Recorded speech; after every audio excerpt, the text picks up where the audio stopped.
आप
నిమిషాలు దేవుని యొక్క వాక్యాన్ని మనం ధ్యానించేద్దాం.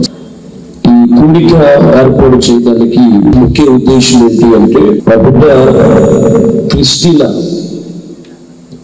ఆ బిడ్డకి బాగున్నప్పుడు మరి చాలా మందికి తెలుసు.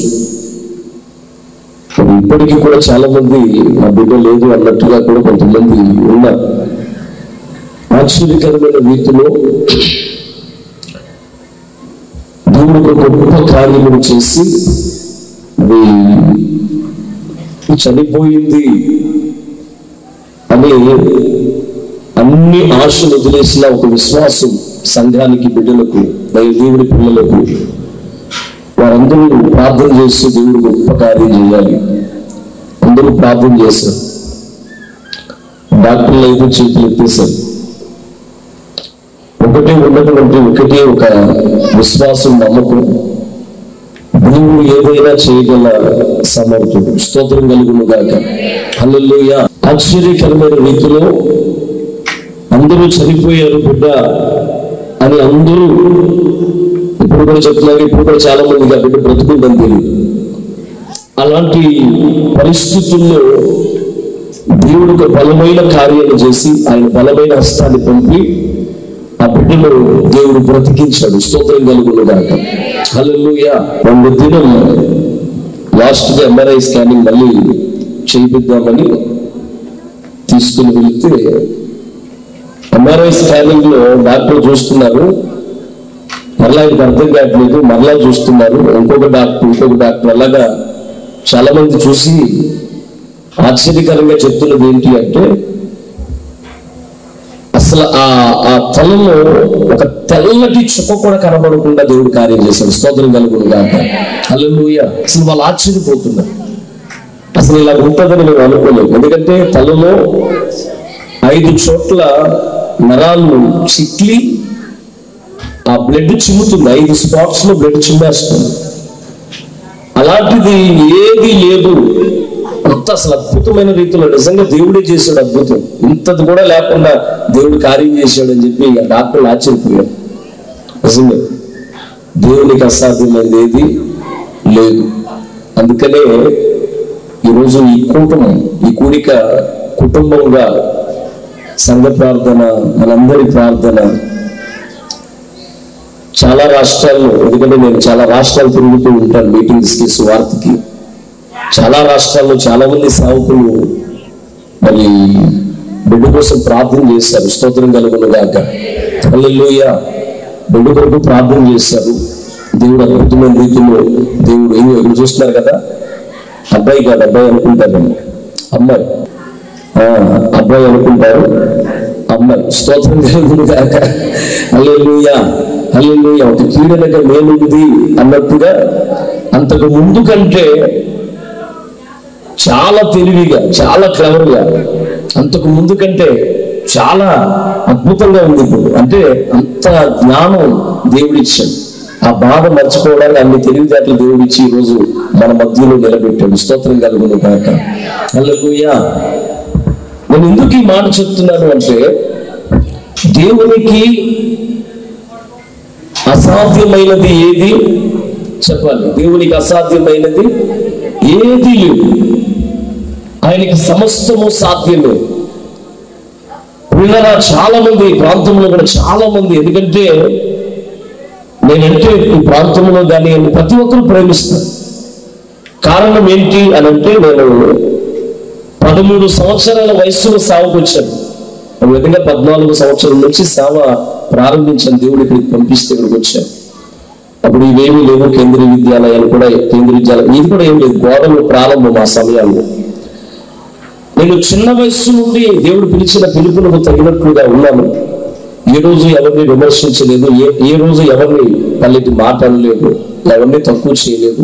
ఆ రోజు ఎలా ఉన్నానో ఈ రోజు కూడా ఇలాగే ఉన్నాను. కాబట్టి అందరూ నన్ను ప్రేమించేవారే తప్ప, ఒక విధంగా చెప్పాలంటే డ్రింక్ చేసేవాడు కూడా నన్ను ప్రేమిస్తాను. స్తోత్రం కలుగును గాక. హల్లెలూయా. హల్లెలూయా. అంత మొత్తంలో ఉండి సిగరెట్ కాల్చేవాడు కూడా వెనక పెట్టుకుంటాడు. అంటే అర్థం ఏంటి అంటే, తెలుసో తెలియకో గౌరవిస్తున్నాడు. అంటే అంత ప్రేమ. స్తోత్రం కలుగును గాక. ఆ ప్రేమను బట్టి అందరూ బిడ్డ విషయంలో చింతించారు. ఏదేదైనా దేవుడు ఒక మంచి కార్యాలు చేశాడు. చప్పట్లు కూడా చేశాయి. స్తోత్రం చెప్పండి, గట్టిగా కొడదామా. హల్లెలూయా, హల్లెలూయా. అందుకే ఈ రాత్రి కృతజ్ఞతగా, ఎందుకంటే దేవుడు చేసినటువంటి మేలు అనేది మనం తెలియజేయాలి. అందుకే వాక్యములో మీరు చాలా సార్లు చదువుతుంటారు. దశలోని రాసినటువంటి మొదటి పత్రికలో ఏమనుంటుంది? మనం చదువుతున్న ప్రతి విషయమందు కృతజ్ఞతాస్తుతులు చెల్లించండి. ఇలాగు చేయుట యేసుక్రీస్తునందు మీ విషయములో దేవుని చిత్తమై ఉన్నది. స్తోత్రం కలుగును గాక. హల్లెలూయా. చూడండి పిల్లలు, ప్రతి విషయమందు కూడా దేవునికి మనం ఏం చెల్లించాలి అంటే కృతజ్ఞతాస్తుతులు చెల్లించాలి.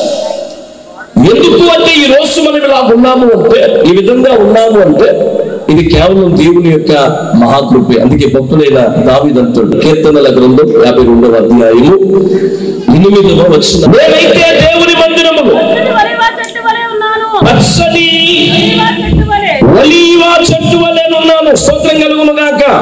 హల్లెలూయా. ప్రియ దేవుని బిడ్డలారా, ఈ వాక్య భాగాన్ని మీరు చూడండి.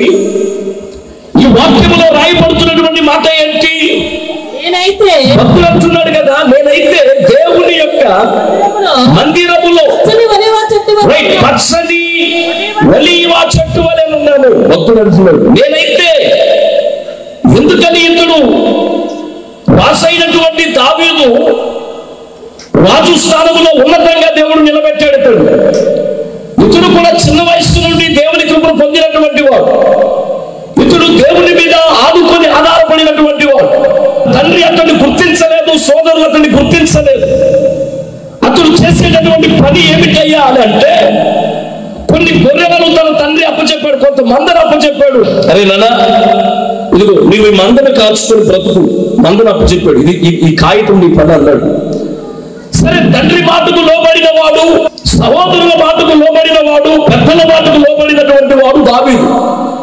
ఇతడు చేస్తున్నటువంటి పని ఏమిటయ్యా అంటే, మందను తీసుకుని వెళ్ళి అరణ్యానికి, మందను తీసుకుని వెళ్ళి అరణ్యంలో మందలను మేపి ఇంటికి క్షేమముగా వాటిని తేవటం ఇతడు పని. అయితే ఇతడు చిన్న వయసు నుండి ఏం కలుగున్నాడంటే, దేవుడంటే భయము, భక్తి కలిగినటువంటి జీవితాన్ని జీవిస్తున్నాడు దావీదు.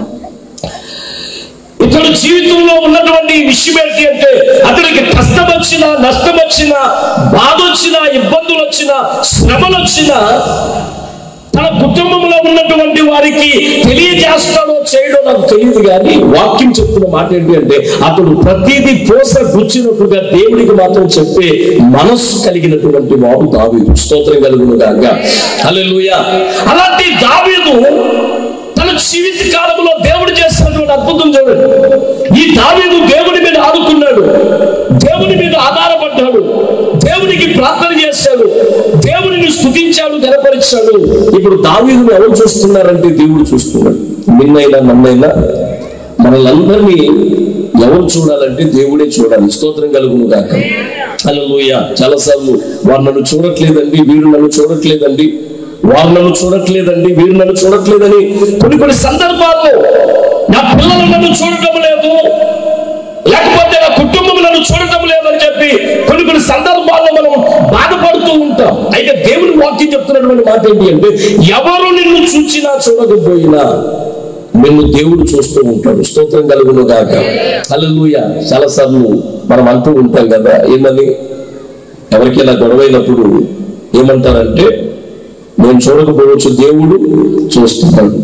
ప్రతి ఒక్కరి నోట్లో నుంచి ఒక మాట వస్తుంది, దేవుడు చూస్తున్నాడు. నువ్వు నా దగ్గర అబద్ధం ఆడొచ్చు, దేవుడు చూస్తున్నాడు. మీరేం చేశారో నాకు తెలియదు, దేవుడు చూస్తున్నాడు. నిజమే ప్రియులారా, దేవుడు మనందరినీ చూస్తున్నాడు. దావీదును దేవుడు చూశాడు. దావీదును దేవుడు చూసి దావీదు యొక్క భక్తిని బట్టి, దావీదు యొక్క విశ్వాసాన్ని బట్టి దావీదును దేవుడు ఏం చేశాడు అంటే, గొర్రెలు కాచుకునే వాడిని దేవుడు ఏం చేశాడు? రాజుగా నియమించాడు. స్తోత్రం కలుగును గాక. హల్లెలూయా. రాజుగా చేశాడు. ఇప్పుడు రాజైన తర్వాత దావీదు ఉన్నతమైన స్థితిలో దేవుడు ఆ దావీదును నిలబెట్టిన తర్వాత ఈ ఈ దావీదు పరిస్థితులను బట్టి మారలేదు. ఏమంటున్నాడు తెలుసా? అలాంటి పరిస్థితుల్లో ఉండి దావీదు ఏమంటున్నాడంటే, నేనైతే నా దేవుని మందిరంలో పచ్చని ఒలీవ చెట్టు వల్లే ఉన్నాను. ఎక్కడ ఉండాలనుకుంటున్నాడు చెప్పండి? ఎక్కడ ఉండాలనుకుంటున్నాడు? నేను దేవుని మందిరంలో ఉండాలనుకుంటున్నాడు. ఎవరి రాజుగా మారిన తర్వాత, రాజు అయిన తర్వాత ఎన్ని పనులుంటాయి. సరే, లేనివాడిగా ఉన్నప్పుడు నేను దేవుని మందిరంలో ఉంటే బాగుండు అని చాలా మంది అనుకున్నాడు. కానీ రాజైన తర్వాత కూడా ఏమంటున్నాడు తెలుసా? నేనైతే నా దేవుని మందిరంలో పచ్చని ఒలీవ చెట్టు వల్లే ఉన్నాను. దేవుని మందిరంలో ఉండాలనుకుంటున్నాను.